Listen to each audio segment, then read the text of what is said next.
Top story. 44-year-old Malik Faisal Akram. He took hostages at a synagogue in Texas. His aim was to secure the release of a convicted Pakistani neuroscientist, Afia Siddiqui. She is notorious as Lady Al-Qaeda, and we'll just show you her images. Afia Siddiqui was studying neuroscience in the United States, was apparently radicalized. She was held in Afghanistan with handwritten documents to carry out mass casualty attacks in the United States of America. Now, according to prosecutors, on her terror radar were the Empire State Building, the Brooklyn Bridge, and the Statue of Liberty. But it's not just Malik Faisal Akram, Pakistani origin UK national, who was killed. The terror suspect who was shot dead in Afghanistan. Apart from him, you even have Pakistan's Prime Minister Imran Khan, who has campaigned for the release of what the Americans have described as Lady Al-Qaeda. A Pakistan link has emerged to the Texas synagogue terror attack. A 10-hour-long siege of the synagogue was aimed at forcing the release of Afia Siddiqui, a Pakistani neuroscientist suspected of having ties to Al-Qaeda. Siddiqui is in a federal prison in Texas. On Saturday, a gunman held 4 people hostage at a Dallas area synagogue in Texas. The slain suspect was later identified by the FBI as Malik Faisal Akram, a 44-year-old British citizen. There was overwhelming cooperation with the local authorities and the FBI, and they did one hell of a job. This was an act of terror. This was an act of terror. Akram's family claimed poor mental health condition for what happened at the synagogue. I do not have any information right now that indicates that this is part of any kind of ongoing threat. We obviously are investigating. We'll continue to investigate the hostage taker. We'll continue to investigate his contacts. Our investigation will have global reach. We have been in contact already with multiple FBI legats, to include Tel Aviv and London. Akram claimed that he was Siddiqui's brother as he ranted on Facebook live stream.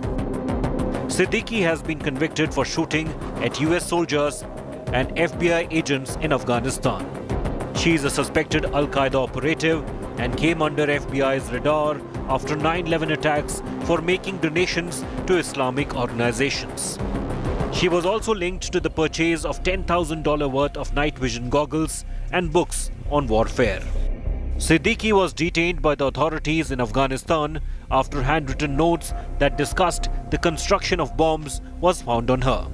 The US suspected that Siddiqui joined Al-Qaeda from America and married into the family of Khalid Sheikh Mohammed, architect of the 9/11 attacks, after returning to Pakistan. After Akram's British citizenship was established, UK police swung into action and arrested 2 teenagers believed to be involved in the plot. Bureau Report, India Today.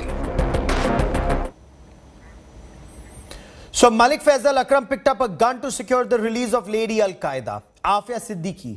Imran Khan, Pakistan's Prime Minister, has repeatedly campaigned for her release, as has, according to some reports, Ayman al-Zawahiri of the Al-Qaeda. There have been offers to exchange American soldiers and prisoners in exchange to secure her release. So why is she so critical to the terror apparatus? Joining me on India First is Ambassador G. Parthasarthi, India's former High Commissioner to Pakistan. Professor Brahma Chilani is a very well-respected strategic affairs analyst, and a senior journalist from Pakistan, Mona Alam, also joins me on the show.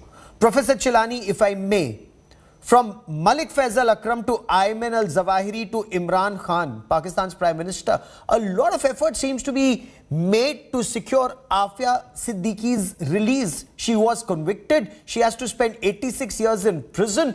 But why is she so important in your appreciation to the terror apparatus? That's a very good question.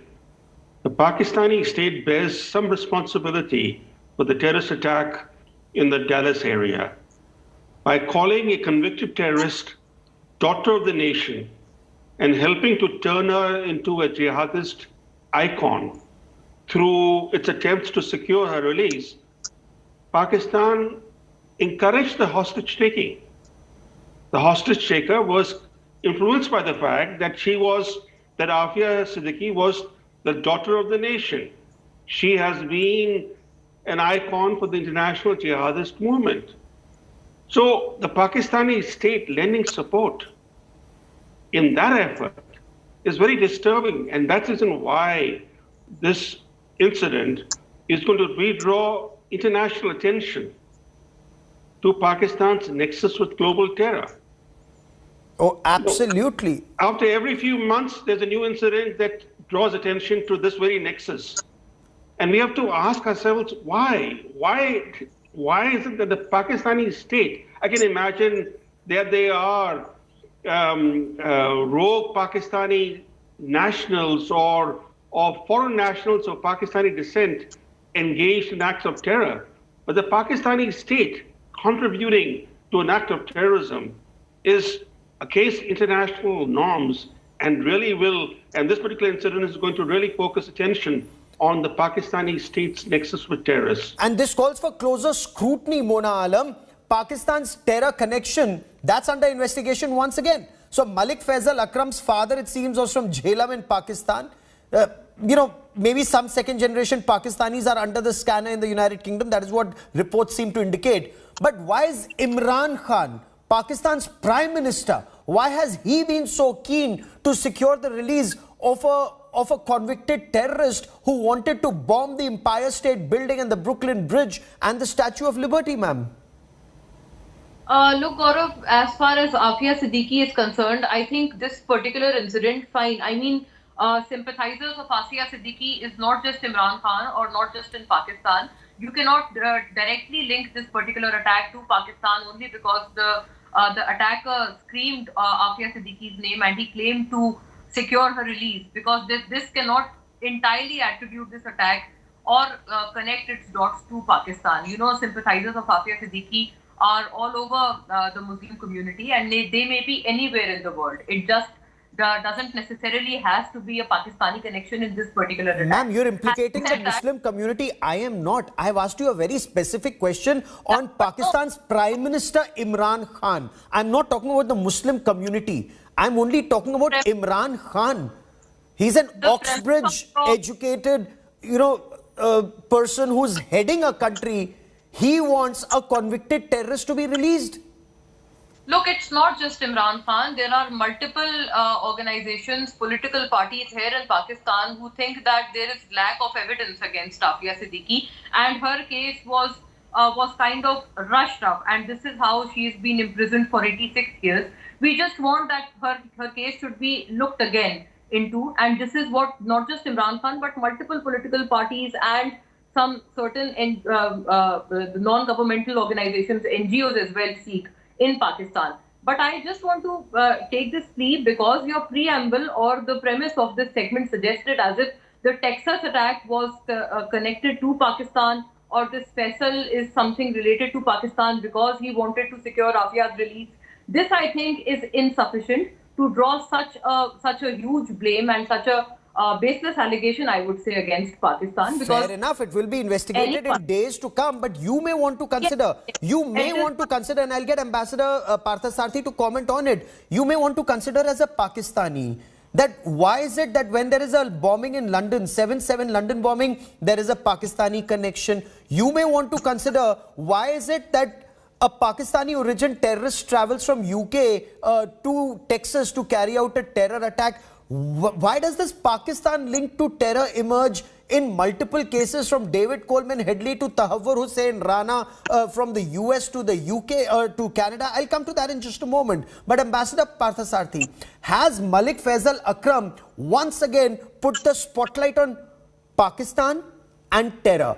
And the example being 7/7 London bombing in 2005, Lashkar-e-Taiba's sleeper cells in the US and Canada, David Coleman Headley and Major Tahawwur Hussain Rana of the Pakistan Army. I mean, if this young lady was as innocent as our Pakistani friend would have us, what on earth was she doing in Afghanistan, courting the Taliban? That's where she was picked up. Therefore, the nonsense from the Pakistanis that we are innocent of everything from the Bombay terror attack to 9/11. It doesn't carry any weight anywhere in the world. Right now, I am speaking to you from the United States, and I have spoken to American friends. Afia Siddiqui was as hardcore a terrorist as Osama bin Laden. That was her mental makeup. And as far as Imran Khan is concerned, his great friends are the Tehreek-e-Labbaik, with whom he's striking a deal, also known to be rabid fundamentalists. Now, I feel personally sorry having lived in Pakistan and known so many Pakistanis. But if this is the direction, I thought it would end earlier on, but now it's being carried on. And Imran Khan is a past master. I mean, I still recall in this case that Nawaz Sharif did make some pleas, but not in this manner. And what has happened now is, you know, who the connections are in with Britain. The people who wanted her release are British-based in UK. Yes. So the Pakistani diaspora is going to now be seen not just as terrorists at home, but as international terrorists who have obtained foreign nationality. No other Islamic country, including Saudi Arabia or the Arabs, has in the international eyes obtained the notoriety of Pakistan. These guys are all Pakistani. Yep. And the cells in London are much stronger than here, and I can tell you that speaking to people concerned. No, and you're this absolutely is why right. And the entire negotiations were through London. Yes. Talking to Pakistani nationals in London when the siege was on. At Blackburn, yes. Whom was this young lady trying to fool? Does she take us as a bunch of idiots? No, and that's the cause for concern, Professor Chilani. Is Afia Siddiqui such an emotive issue in Pakistan, or this lady notorious as Lady Al-Qaeda? Is she very critical? Because, it's not just once. So Imran Khan repeatedly makes those pleas, as did others in the past, as, Mona Alam was just telling us. Pakistan has offered to exchange soldiers taken hostage just to secure her release. This Oxbridge Islamists perhaps are more dangerous, if not equally dangerous, than Lashkar-e-Taiba and Jaish-e-Mohammed, Professor Chilani. Mona Alam is right that we should not link the Dallas area attack with Pakistan because there's no evidence of that. But there is sufficient evidence of the Pakistani state encouraging extremist acts to secure the release of Afia Siddiqui. And I think the reason we are seeing this kind of terrorism, and the latest incident is just the latest example of a series of attacks. There is a civilian-military relationship in Pakistan that needs to be rebalanced. Yes. Unless the civil-military relations are rebalanced, Pakistan's nexus with terrorism is not going to be severed. And that's a very difficult nut to crack because the military establishment in Pakistan, as we all know, is dominant, calls the shots, and even though there's an elected government in Pakistan, the elected government plays a subservient role to the military establishment, and the military, intelligence, and the nuclear establishment are a state within the state.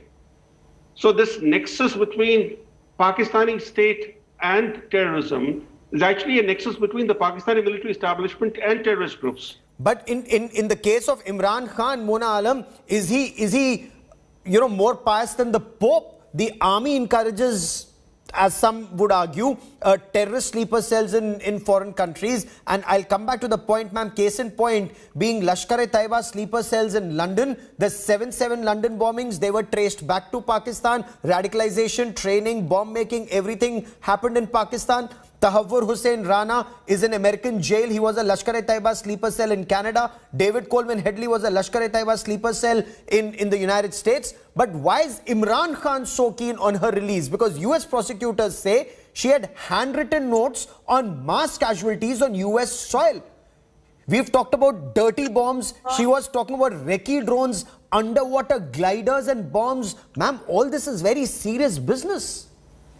This isn't just me. I mean, there are some verified people who know the law a lot better than anyone on this panel does, who claim that there is insufficient evidence against Afia Siddiqui for imprisoning her for 86 long years. And I mean, it isn't just me. We just want that her case should be looked into once again. And I don't think the sentence given to her or the imprisonment given to her justifies the kind of insufficient evidence that was available against her.